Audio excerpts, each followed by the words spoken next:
Life ಅವ್ರವ್ರಿಗೆ ಗೊತ್ತಿರತ್ತೆ ಹೇಗಿರತ್ತೆ ಅಂತ. ನಾವ್ ಯಾರಿಗೂ ನೀವ್ ಡಿವೋರ್ಸ್ ತಗೊಳ್ಳಿ, ಫ್ರೆಂಡ್ಲಿ ಆಗಿ ಡಿವೋರ್ಸ್ ಕೊಡಿ ಅಂತ ಎಲ್ಲೂ ಮೆಸೇಜ್ ಕೊಡ್ತಾ ಇಲ್ಲ. ಅಥವಾ ನಮ್ ಇಂಟೆನ್ಷನ್ ಕೂಡ ಅದಲ್ಲ. ಇವಾಗ ಅವರು ಅವ್ರ ಲೈಫ್ ನ ಸಾಲ್ವ್ ಮಾಡ್ಕೊಂಡು ಅವ್ರು ಮುಂದೆ ಹೋಗ್ಬೋದು ಅಂದ್ರೆ ಅದು ಅವ್ರ ಮೇಲೆ ಡಿಪೆಂಡ್ ಆಗಿರುತ್ತೆ. ಅವ್ರ ಲೈಫ್ ನ ಹೇಗ್ ತಗೊಂಡ್ ಹೋಗ್ತಾರೆ ಅದು ಅವ್ರ ಇಂಡಿವಿಜುವಲ್ ಥಿಂಕಿಂಗ್. Just compatibility. ಇವಾಗ ನೀವು ಚಂದನ್ ಕಾಫಿ ಇಷ್ಟ, ನನಗೆ ಟೀ ಇಷ್ಟ, ನಾವಿಬ್ರು ಕಾಫಿನೇ ಕುಡಿ ಅಂತ ಅವ್ರು ನನಗೆ ಫೋರ್ಸ್ ಮಾಡಕ್ಕಾಗಲ್ಲ. ಅವ್ರು ನೀನ್ ಟೀನೇ ಕುಡಿ ಅಂತ ನಾನು ಅವ್ರಿಗೆ ಫೋರ್ಸ್ ಮಾಡಕ್ಕಾಗಲ್ಲ. ಆತರ ಫೋರ್ಸ್ ಮಾಡಿ ಏನಾದ್ರು ಮಾಡಿದ್ರೆ ಮನ್ಸಿಗೆ ಬೇಜಾರಾಗಿರುತ್ತೆ, ಮೆಂಟಲ್ ಹೆಲ್ತ್ ಬೇಜಾರಾಗುತ್ತೆ. ಬಟ್ ಅದೇ ನಾವು ಇಂಡಿವಿಜುವಲ್ ಆಗಿ ನಮ್ಮ ಥಿಂಕಿಂಗ್ ಆಗ್ಲಿ ಯೋಚನೆ ಮಾಡಕ್ ಬಿಟ್ರೆ ನಮಗೂ ಮನ್ಸಿಗೆ ಖುಷಿ ಅನ್ನೋದೊಂದಿರುತ್ತೆ. ನಾನು ಏನಕ್ಕೆ ಕಾಫಿ ಟೀ ಎಕ್ಸಾಂಪಲ್ ಅಂದ್ರೆ ಸುಮ್ನೆ ಎಕ್ಸಾಂಪಲ್ ಕೊಡ್ತಿರೋದು ನಮ್ಮ ಲೈಫ್. ಅದೇ ಕಾಫಿ ಟೀ ಅವ್ರು ಹೇಳಿದ್ರು. ಇನ್ನೊಂದು ಹೇಳುತ್ತೀನಿ ಅಂದ್ರೆ ಇನ್ಕಂಪ್ಯಾಟಬಿಲಿಟಿ ಅಂದ್ರೆ ಹೊಂದಾಣಿಕೆ ಆಗದೆ ಇರೋದು ಅಂತ ಹೇಳಿದ್ರೆ, ಇವಾಗ ನನಗೆ ಬೆಳಗ್ಗೆ ನಾನು ಬೇಗ ಎಚ್ಚರ ಆಗೋದು ನನ್ನ ಒಂದು ಜೀವನ ಶೈಲಿ. ನಾನು ಬೆಳಗ್ಗೆ ಬೇಗ ಹೇಳ್ತೀನಿ, ಅರ್ಲಿ ಮಲ್ಕೊಳ್ತೀನಿ.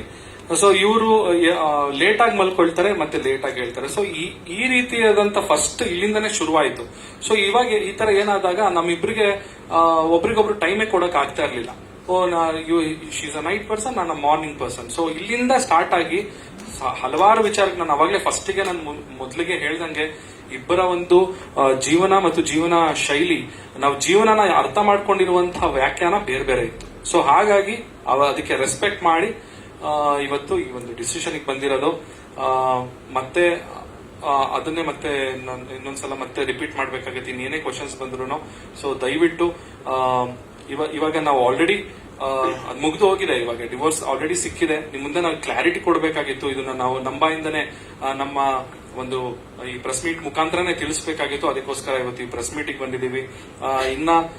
ಇನ್ನಷ್ಟು ಹೇಳ್ಕೊಳ್ಬಾರ್ದೇ ಇರುವಂತ ಅಂತ ವಿಚಾರ ಏನಿಲ್ಲ, ಅಂತ ಕೆಟ್ಟ ವಿಚಾರಗಳು ಅಂತದೇನು ಇಲ್ಲ. ಸೊ ಹಾಗೆ ಖಾಸಗಿ ವಿಚಾರಗಳನ್ನ ನಾನು ಎಲ್ಲರ ಮುಂದೆ ಬಹಿರಂಗವಾಗಿ ನಾನು ತಿಳಿಸೋಕು ನನಗೆ ಮನಸ್ಸಿಲ್ಲ. ಸೊ ಹಾಗಾಗಿ ದಯವಿಟ್ಟು ಎಲ್ಲರಿಗೂ ನಾನು ರಿಕ್ವೆಸ್ಟ್ ಮಾಡಿ ಕೇಳ್ಕೊಳ್ಳೋದು, ನಮ್ಮ ಒಂದು ಖಾಸಗಿ ವಿಚಾರನ ನಮ್ಮಲ್ಲಿಯೇ ಅದು ಇರ್ಲಿಕ್ಕೆ ಬಿಡಿ ಅಂತ ಕೇಳ್ಕೊಳ್ತೀನಿ.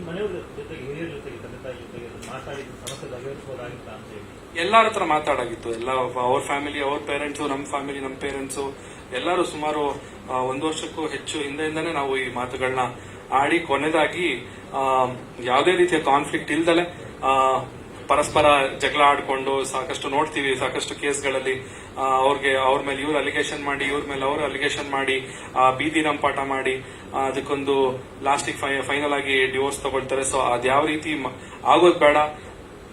ನಾವ್ ಯಾವ ರೀತಿ ಮದ್ವೆ ಆಗ್ಬೇಕಾದ್ರೆ ಒಂದು ಖುಷಿಯಾಗಿ ಮದ್ವೆ ಆಗ್ವಿ. ಸೊ ಬಿಟ್ಟೋಗ್ಬೇಕಾದ್ರೂ ಆ ಒಂದು ಮನಸ್ಥಿತಿಲೇನೆ ನಾವ್ ಎಂಡ್ ಮಾಡೋಣ ಅಂತ ಅನ್ಕೊಂಡು ಈ ತರ ಮಾಡಿ